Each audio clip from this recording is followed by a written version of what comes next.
Yo, yo, yo, we are back. Another episode of Leaf with the Legends podcast. Today, I am joined by, I know I say a very special guest every podcast, but this one's very special. This is my sister, my colleague, a Milwaukee legend, a fellow Rufus King general, a fellow Stevens Point pointer. Uh, we got host, entrepreneur, author, and as we may see, a special guest may come into the screen and may come into the audio, a mother, fantastic mother. So we got my homegirl Steph Crosley. Thanks for pulling up to the pod. Yeah, absolutely. Thank you. He's being so needy right now. All of a sudden, as soon as you press record, he just, yeah, okay. I But mean, yes, thank you for having me. absolutely, absolutely. Isn't that what kids do though? Right when right when we get busy, then they It's like they they they just need us. know. Yep, yep. It's all good. It's all good. So, uh, let's I usually start from the beginning, but I think I'm gonna start with you. I'm gonna start more recent. So since we seen your son, he kind of popped into the frame for a hot second. Let's talk about motherhood and like how that's impacted you. See, look, he done put my light out and everything. No, motherhood, man, it's the hardest, like out of all the roles I've ever played in life, motherhood is the hardest job I've ever held. But it's really fulfilling. I enjoy it. All the highs, all the lows. Um, but man, I would have like after having my child, I'm like, I need to just bring all mothers together and say thank you, especially those with multiple kids. I don't get how they do it, but shout out to them. No, facts. No, parenthood is definitely, like you said, it's challenging, but it's forever rewarding. Yeah. When you're doing it right, you get to Yes. relive the youth. You get to relive that life through your kids' eyes. So that's special. That's special. So and you are killing the motherhood role as Yeah. well. So I He reminds me that gotta give you your props. the innocence in the world. Like he's still he lets me know, and all kids, like it's still some innocence. It's good in the world because when we grow up, we're exposed to so many different avenues and aspects in life, and you're like, it's a little corrupted, Yep.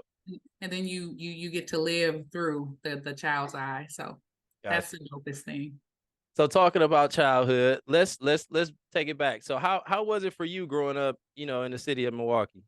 Oh, I was the statistic, one of the statistics in the city of Milwaukee. In all honesty, I pretty much same. Well, I wouldn't say same story because inner city youth, we all have our own stories, but a lot of similarities. So I grew up in the inner city. Mother on drugs, father was incarcerated up until I was about 14 years old. So life was different. The way I saw my lens at that time, I was angry. I was so angry. Growing up, I battled with self-esteem issues, a lot of anger issues, not knowing and realizing that they were anger issues, a lot of not feeling like I belonged. But thankfully, shout out to the game of basketball. It opened up the doors for me because it showed me early. Well, I started playing maybe in fifth grade because I tried to be a cheerleader first.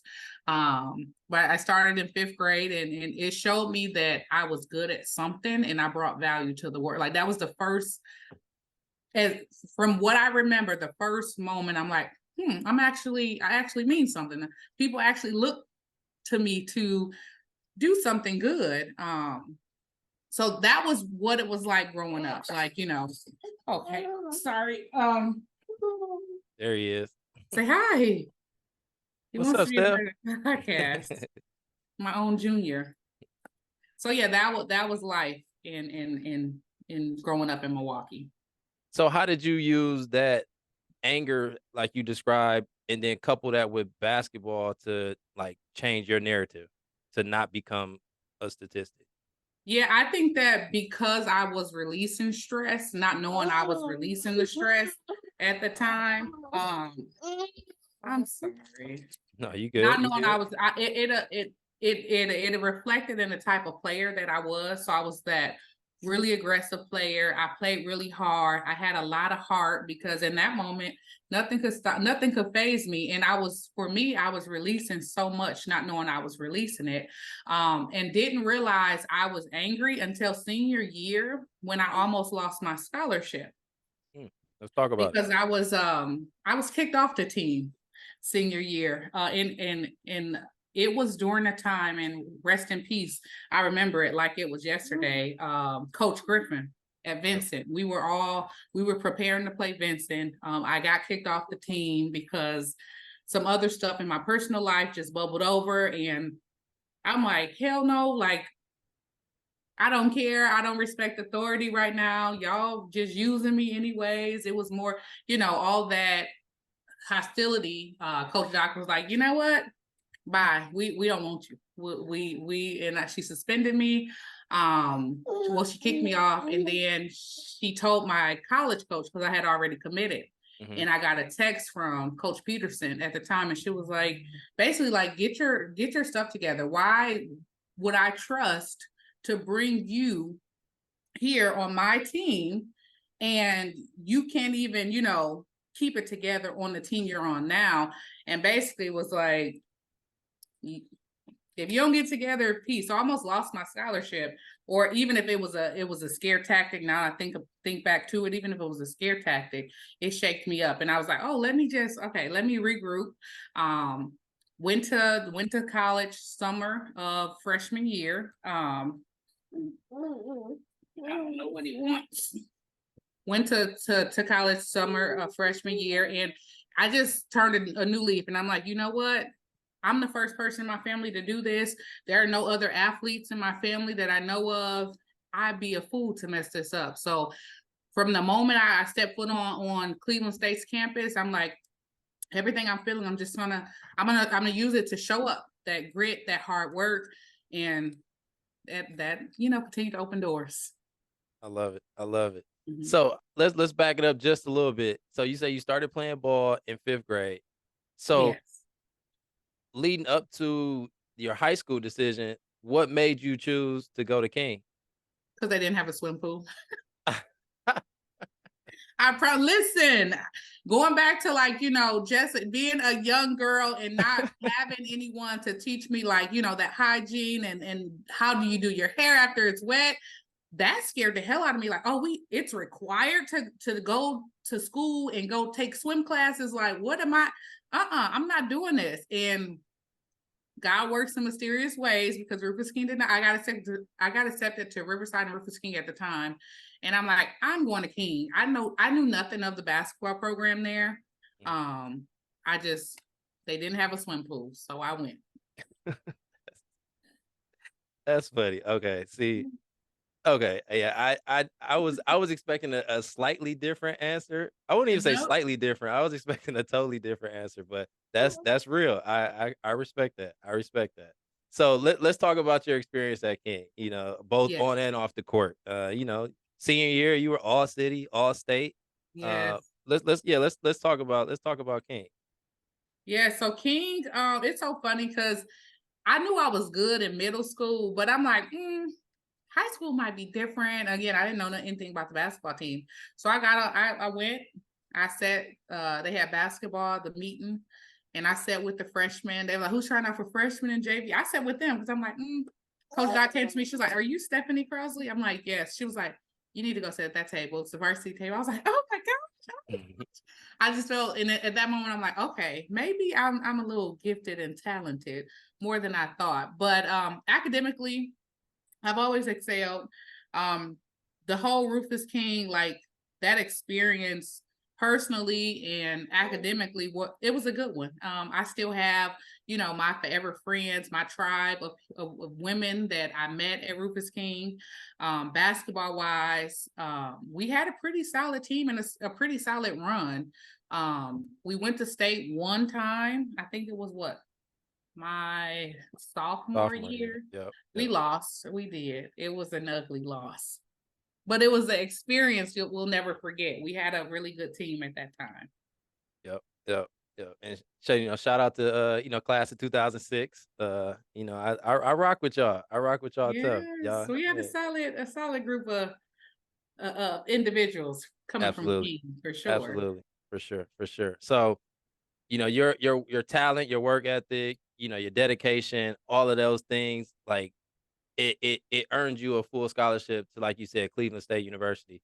So what other schools were in the running and what made you choose Cleveland State?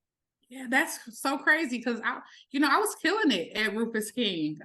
City Player of the Year. I was All State honorable mention. I didn't make All State all team, but I still was killing it. Played with some really good AAU teams. I played majority with Playground, so Yep. we had the exposure. Mhm. But man, I was undersized at that time. People were not looking for undersized post players. I was, 5'10", 5'11", starting at the 5. And I think Milwaukee was recruiting me. So more Horizon leagues. I got a letter from Green Bay, but I think that was just more so, hey, we see you, you're in our state, but Right. not necessarily an offer. Baby, can you say hi? What's up, dude? Yeah, this is sorry, I haven't done any meetings with him of this age. So I thought he would be more chilled. Yeah, baby. Okay. Okay. Can we stop, please? Gotta edit this part out. See, being a single mom is a lot of work and there's a lot of stuff you don't know until you do it and you're like, oh my God, that's not a best practice. I could have done this differently. A lot of trial and error. Absolutely. But anywho, no, so going into my senior year, I didn't have too many schools offer me, in all honesty. I remember committing to Cleveland State. I was at work at Walgreens at the time. It was maybe in August of senior year. And I was just thinking like, damn, like, is this this is it. This is all I have. And let me hurry up and tell them that I'm taking it before I lose that. I committed to Cleveland State before I went on my official visit. Mm. But everything happens for a reason. My time at Cleveland State was well spent. I really love and, appreciate the opportunity. But yeah, Cleveland State was it for me. Got you. Got you. So yeah, so it, like you said, everything happens for a reason. It ended up working out, in your favor. So Yes. you were I think you were one of like 15 people in the program's history to record 500 points and 500, or at least 500 points and at least 500 career rebounds. Yeah, check And out your research. come on. I do this now. If I'm gonna do it, I'm gonna do it. Yes, I love that. Yeah. Yes. In addition to leading your team to the first two NCAA tournament appearances. So The like first two. yeah. So let's talk. I mean the points and the rebounds. That kind of speaks for itself. But let's talk about making history. Getting to the tournament. Like how was that experience? So I'm going to go back and say, Cleveland State was one of those moments in my life that was a very eye-opening experience. And I think has helped me become the woman I am today, in all honesty. So when I went to Cleveland State had only won a total of 8 games in 2 years. So they were a losing team. They had the culture sucked when I committed. Then I went on my visit. And I let the coaches know, like, had I came on my visit before, I wouldn't have come here. Like, I would not have come here at all. Which prompted the coaches during that time to do some reflecting on the team, unbeknownst to me, because I had no clue. I'm a vocal person, so I'm like, this, I wouldn't have come here. And so she did she sent some players a packing and gave players a choice. And in my class, which consisted of myself, Kaylee Klein, who is just one of the most amazing basketball players, and the Rokes, the twins, and we really went there and we changed the culture of the program. And that in turn led us to being a competitive team within the Horizon League, which in turn led us to the first Horizon League championship and first trip to the Big Dance. So my freshman year, I started as a 5. So my undersized abilities kicked in, and they awarded me the one of the starting positions. I started and played the first 8 games, and then I got hurt. And then my sophomore year, I was hurt again. So I actually was on crutches when we made it to the tournament the first time. But during that time, it taught me, because my coach, our coach, Kate Peterson, she made myself and my team, my classmates, captains our sophomore year. So when I got hurt, I had to learn to lead in a different way.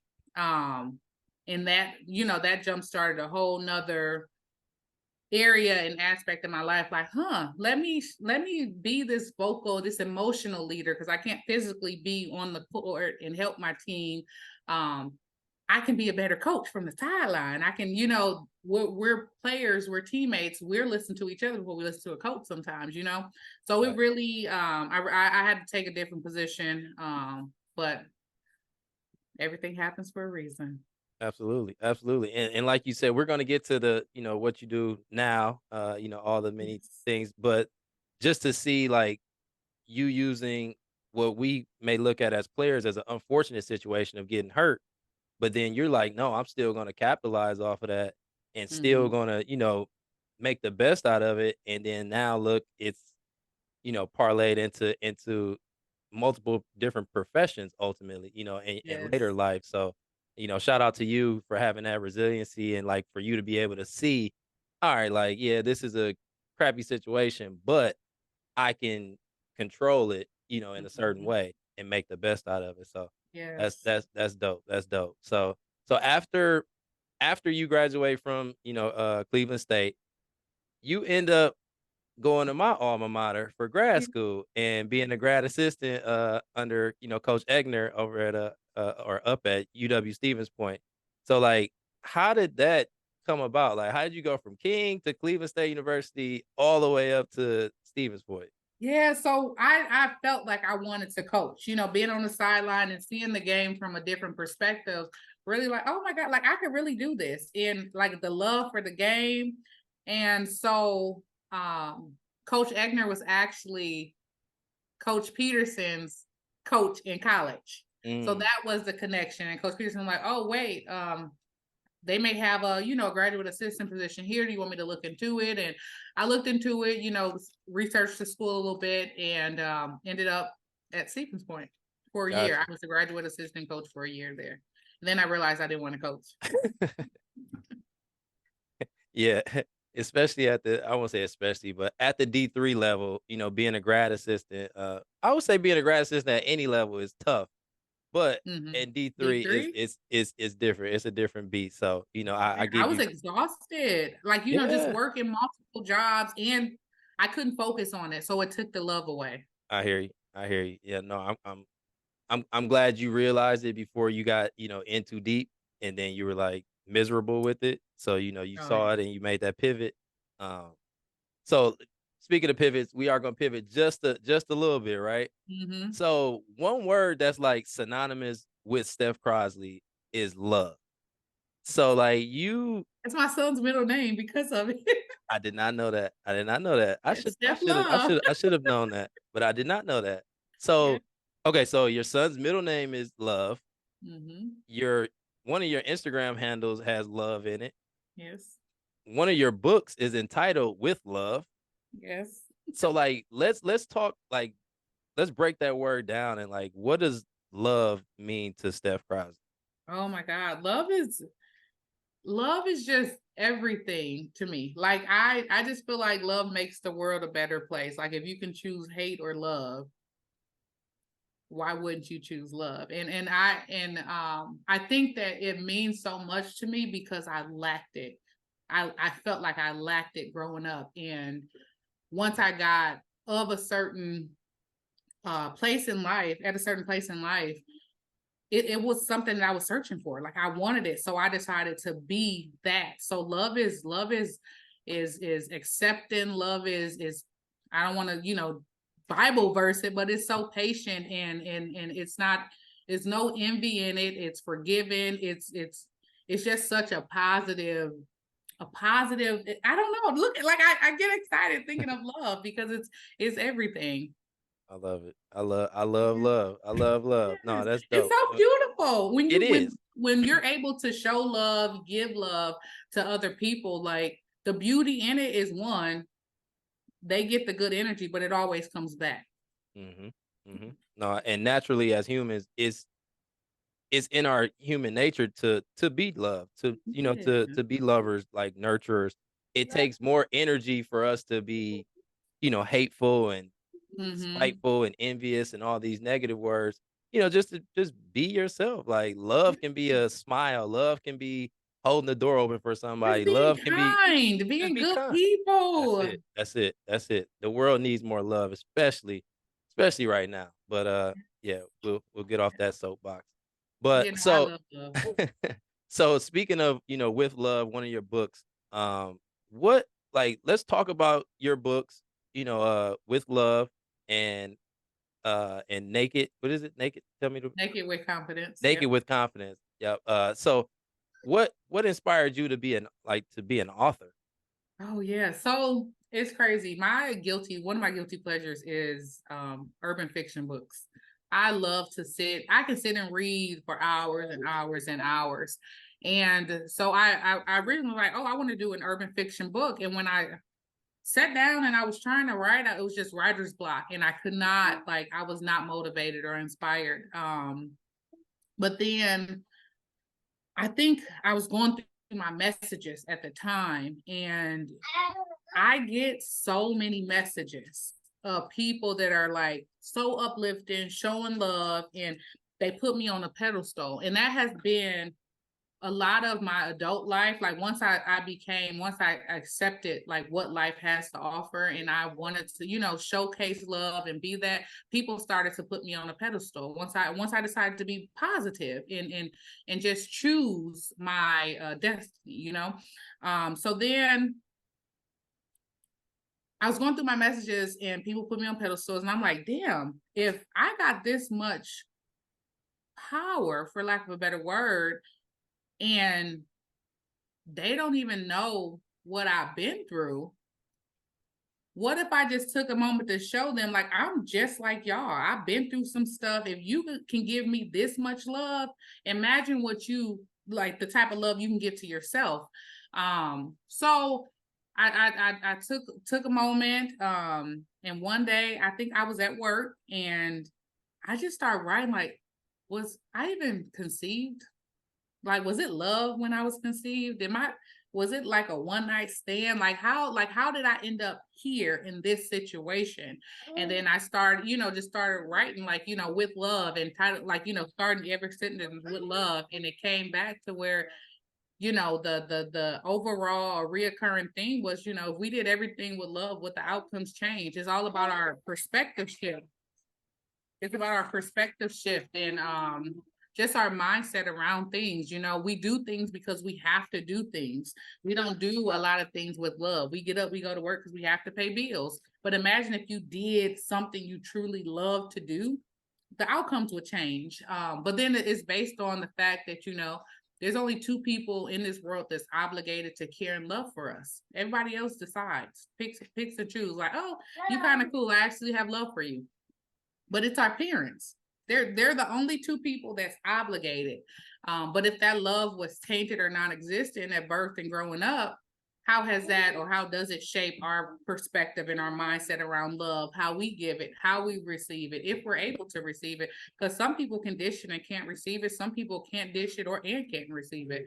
So that's what I just toyed with. It was it's like the with love is set up more like a journal. So you actually have to reflect on different questions throughout the book, and then I tell my story. I'm very vulnerable in that book, just to give people an example of, like, I'm this person, but I went through all of this. I had to, take a step back and really thoroughly assess where I was and what triggered me, because I kept ending in the same situations, and it was about me taking ownership and accountability of where I was mentally and what allowed me to accept those situations. Man, that is like profound. Really, like it's real profound just to see.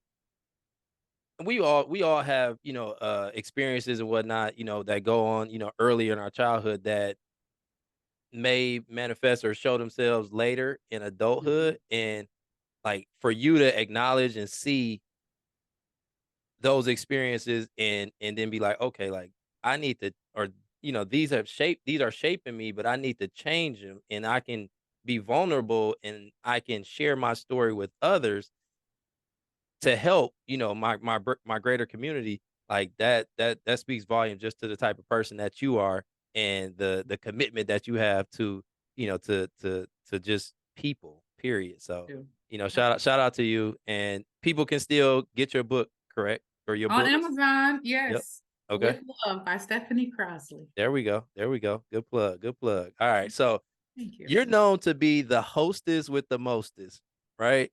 So I've seen you, host everything from sporting events to award shows to baby showers to networking events, shit, even trap karaoke, Yes. and like you do it all. So like I want to know, like, what was your first hosting event and Ooh, what makes you so good at it? I think my first hosting was the Women Empowerment Fashion Show back in 2014. I put on a fashion show alongside my best friend Amanda at the time, and we did a all woman powered fashion show, like everything woman. The DJ, the caterers, the photographers, the videographers, the models, everybody. Because I'm like, we're bringing women. We're so dope. I mean, no knock to the men, but women, we're dope. Y'all are. And when we come together, man. So I think that was my first like big hosting thing. Um, and then from there, one of my degrees is in communication. Let me backtrack. When I went to college, I wanted to do TV and radio broadcasts, Mhm. but I lacked confidence. Like even in my collegiate years, and I used to have a speech impediment, and it comes out sometimes. So I was very insecure around that. So I changed my major, and I ended up doing social work and communications. So it was always in me, but I lacked the confidence. So then once I started hosting events, um, consecutively back in 2015, I was hiring people to host events. Shout out to Envy. She hosted my first event. And then Vincent hosted my next one. But I found myself, texting them during the events, and I'm like, hey, ask this question or do this and do that. And my friends were like, Stephanie, you can host your own events. I'm like, oh, no, I can't do it. I can't do it. I still lack confidence. And that was in 2015. So I'm well into my adult. I'm 20, what, 20? That was 8 years ago, right? I'm like 28 at the time. Yeah. And I still didn't really have the confidence I needed. So I used to get wine wasted. I used to drink a lot of wine. And I used to host events, and then it just started. Again, going back to that reflection, I'm like, okay, what do I need to do to become better? So I would really study what I had, what I was planning to do. I would memorize what I would say, until it just became natural. So I think the more the merrier. Shout out to everyone who ever books me to host anything, because I really love to host. No, and you're phenomenal at it. Like you could just tell, like you prepare, but it's natural. Like it's not scripted. You know what I mean? Like you're really good at it. So we gonna get to what you do. With Yes, and how you've been so beneficial for us. But yeah, no, we just like you're definitely a gem and a blessing to the city for sure. So Thank you. Thank no you. doubt, no doubt, no doubt. So one of the many jobs that you've held over the years is that you've worked for Secure Futures. Yes. So let's talk about how important your position is in like exposing the Black community to financial literacy. Yes, and what's so crazy is I took the position in 2015. I lack confidence. I lack financial education in 2015. Let me tell you, I didn't realize how financially illiterate I was until illiterate I was until I took the job at Secure Futures, and it was like, oh my God, I don't know this. I didn't know this. Oh my gosh, like I've been living my life horribly. But then you break it down, it's all about cycles. And that's what I talk to the students about. So Secure Futures, the mission is to empower teens through financial education. And one of the programs is the Money Coach program, which I manage. And it was all about providing students with the education to make better financial situations. I tell them all the time, education is the gateway out of poverty. Once you know better, you do better. When we don't know better, we do what we've been taught. I was always taught to live paycheck to paycheck as long as you can, pay the next bill. And whether someone set me down and told me like, you must live paycheck to paycheck, it wasn't like that. You just see it. So you think it's just a way of life. And then or when you live in paycheck to paycheck, your expenses get crazier. You don't think to go back and reevaluate your budget. You don't even know what a budget is. It's more so, how can I make more money? We're stressing ourselves out. We're not sleeping because we're working constantly trying to keep up with the bills that we have. So once I realized that was a huge issue with me, and I'm college educated. I'm college educated. I'm I'm a good person and all these cool things. I just did not know what it took to be financially responsible and aware. So Secure Futures empowers teens. Money Coach specifically works with juniors and seniors. Students can earn up to $350 in the program because it allows them to put what's being taught. So over a 10-week period covering financial topics into action. So they're learning it, and then they have to track their expenses. They have to create a budget, and just breaking it down. Like, what is a budget? Why do we track our expenses? Being an athlete, I always use the example, like, how many athletes go bankrupt after making millions of dollars? It's because we don't have financial literacy. It's because we think that because we make more money, our lifestyles have to change and we have to spend X amount of dollars and not save for a rainy day. So that is near and dear to my heart. I didn't realize I was passionate about financial literacy until 2015. So shout out to the year 2015. I went through a bad breakup that year too. So that exposed me. That opened the door to a lot of growth in life for me. Yeah, shout out to love or lack thereof. Yes, yes, It 100%. it was motivating. However it went down, it motivated you to do some great things. So Yes, that's dope. yes, That's dope. yes, Speaking of great things, I have the honor and pleasure of being a colleague of yours. yes, And with the Blueprint. So yes. and you serve as our program manager for the Blueprint. So can you give a overview of the Blueprint program and then what your role is, as it pertains to it? Yeah, so the Blueprint is a 12-week accelerator program for underrepresented founders. And we have two tracks, either your idea validation or market validation. But the idea is to provide resources and tools and education. So going back to that word education, to people who don't always get this information. It's not freely available, or people don't know where to find it. So businesses go through the program, they learn more about themselves and the business world, and in the idea, a lot of that is brainstorming. I have this idea, what can I make of it? Is it worth it? Is it something I really want to do? And then once you decide that yes, this is, and you're eligible to go to market validation, then now you're testing it out. Is it viable? Can you sustain it? Can your business make money for you? We have a great teacher, Samitra. She's one of the best ever to do it. For sure. For Um, sure. Yeah, so I really just do all manage it and the connections and making sure our businesses have what they need. Samitra has what she needs. Q and Khalif have what they need. Making sure the program runs as effective as it can possibly can. And then at the end, businesses have an opportunity to earn seed money. So we love investing in underrepresented founders. We do. There's value in it. That's why I love Yes, because ever since I mean, that's how me and Q connected. You know, just an opportunity I always say Yes is the company or that you know how they say crab in a bucket mentality. Mm-hmm.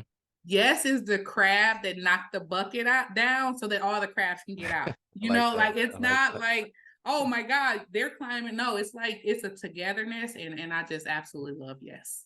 No, and we love you too. Like you have been a huge asset to Yes, and Steph is actually being very humble in what her role is.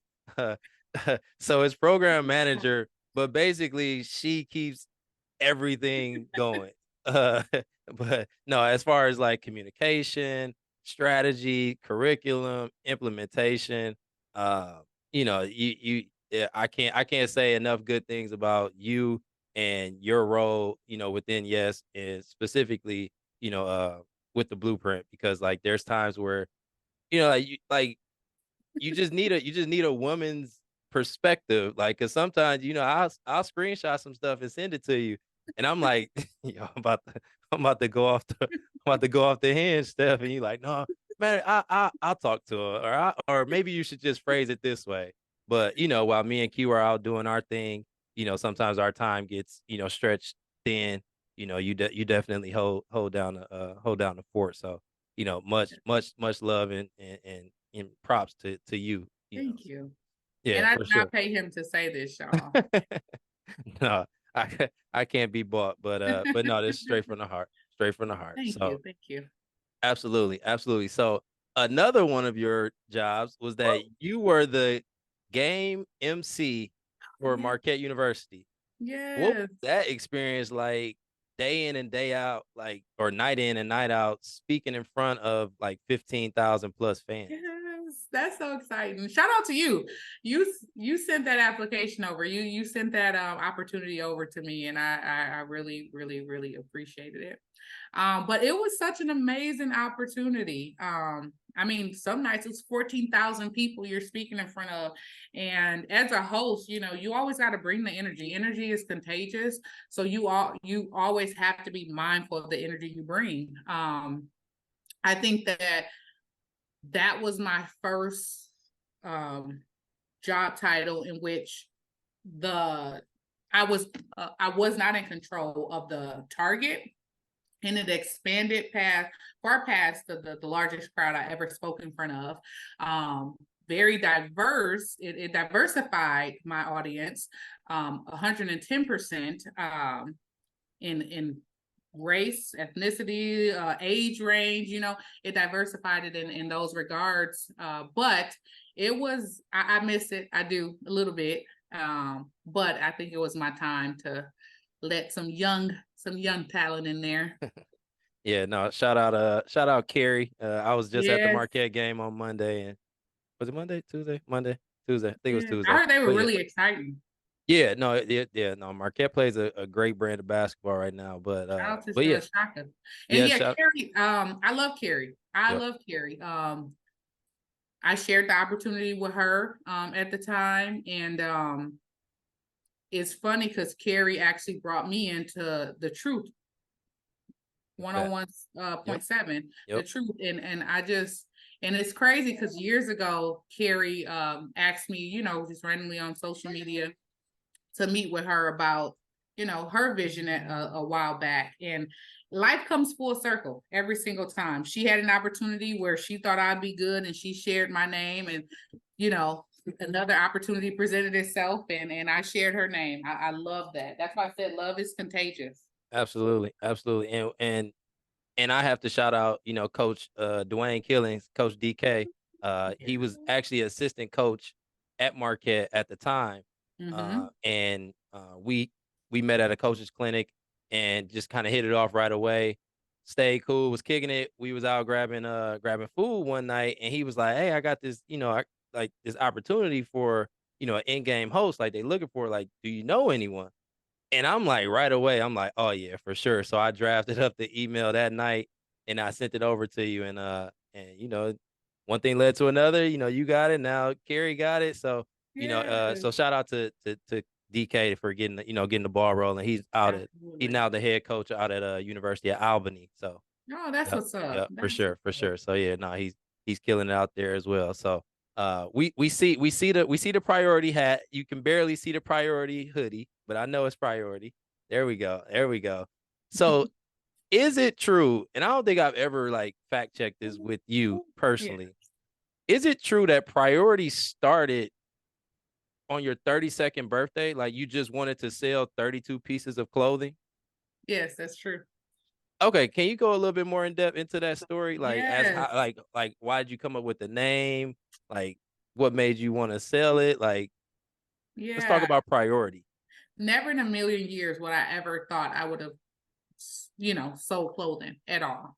It was not in my 5-year game plan. But I love to write and I was blogging. I love to say yes to people because I love showing up for people. I love being there. And I think that's a trauma response too. When I didn't, didn't feel like I had anyone there for me. So I went over and beyond to be there for people. And at that time, it really drained me because I would always show up. And it drained me to the point I didn't have any energy or motivation for myself. So I was writing as a means to, um, just reflecting and to releasing. And the title of my blog was Priority. And I talked about, I'm gonna make myself a priority for my 32nd birthday. And I'm gonna say no, and I'm not gonna feel bad about it. And it was a what do you call it? A graphic designer. I'm found on social media out in DC.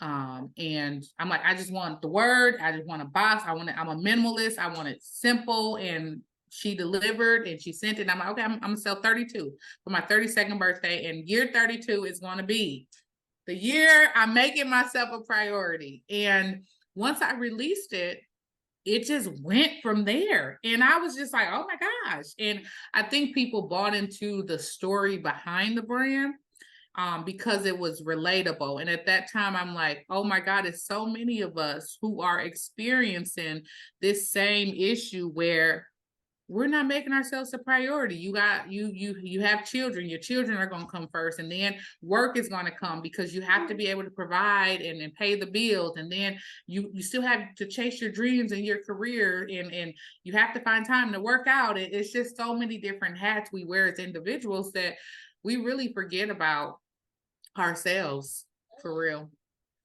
Yeah, no, that's So dope. that's the story behind Priority. I love it. I love it. So it started off as was it t-shirts? Sweatshirts. Sweatshirts. Okay, so it started off as sweatshirts. Now what all is a part of the apparel brand? Yeah, so it's sweatshirts, t-shirts, hoodies, hats, socks, pajamas, bonnets. What else do we have? Jogging suits, dresses, tank tops, shorts for the summertime.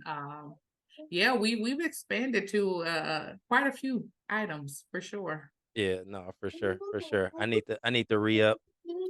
Yes, I I need got to you. re-up. For sure, for sure. All right, so Steph, we coming down the home stretch. We got Yes. 5 rapid fire questions. Oh, okay. All right, you ready? I think. All right, question number 1. Oh, I'm curious to hear this one too. If I what then now you got to fill in the blank, all right? Okay. So if I wasn't living in Milwaukee, I would be living in blank. Texas. Okay. You want to be more specific? Houston. Got you. Well, the outskirts of Houston, but Okay. Got you. mm, Got you. Okay. All right. Houston just keeps popping up. All right. okay. Might be a sign. Favorite type of event to host? Ooh, I love panels. I love dialogue and having conversations. I can see that. Song or movie title to describe your life? Um, I don't watch movies, so that's tricky. Nothing comes to Okay, mind. let's go. But Let's go. Song or book title. with love, There we go. with love. Make it easy for you. Thank you. Uh, what's your favorite holiday? Me and my son's birthdays. Got you. All right. Top 5 female hoopers of all time. Ooh, No specific order. Cynthia Cooper, Okay. Tamika Catchings was my all-time favorite, hands down. Cheryl Swoops, Lisa Leslie, and Tina Thompson. Mm. Boom. Knocked it That's like out. when I was 5 for watching 5. the WNBA faithfully. Okay, you couldn't tell 5 me for I wasn't 5. going to the WNBA. Oh no, I'm already knowing. I'm already knowing. I'm Yeah. already knowing. Well, there you have it. There's another episode of Leaf with the Legends with my homegirl, my sister, my colleague. We got host, entrepreneur, Yeah. mother, you name it, she wears that hat. Just Steph Crosley. I appreciate you for joining the pod. Yes, and before we go, Khalif, I think this is a great way to give a person their flowers while they're still here. Like to have them on a show titled Leaf with the Legend says a lot. So I do want to say I appreciate you. Like in all honesty, I'm thinking like, well, what is a legend? I'm like, what is a legend? Really thinking about that. And I'm like, damn. And Rico, Trusted Kicks, you post something like living legend, Yep. living legend. And Yep. that stuck with me. And so I want to let you know that I think you are so dope. You are amazing. You two are a legend. So I feel like it should be legend talk or a legend and a legend. But I just wanted to give you your flowers too, because you're giving us all our flowers. So thank you. I appreciate that. Thank you. Thank you. No, being a legend that or who I think is legend, that's relative to me, right? So Yeah. like obviously somebody might look and they might not think I'm a legend. I think I'm a Yeah. legend. I think you're a legend. So, we're all legends. We're all legends. Yes. So whoever you see on this platform, It's in a my legend. in my eyes, is a legend. And I want to give them their flowers while they can still smell them. Absolutely. Well, thank you for No having problem. me Appreciate you. Appreciate you. and Make my sure you like. son. Yeah, and yeah. So we had Stephanie Crosley and we had Steph Crosley. That's a So legend move right there. that is that is legendary. Make sure to like, comment, subscribe, and as always, be legendary or be lost. Peace.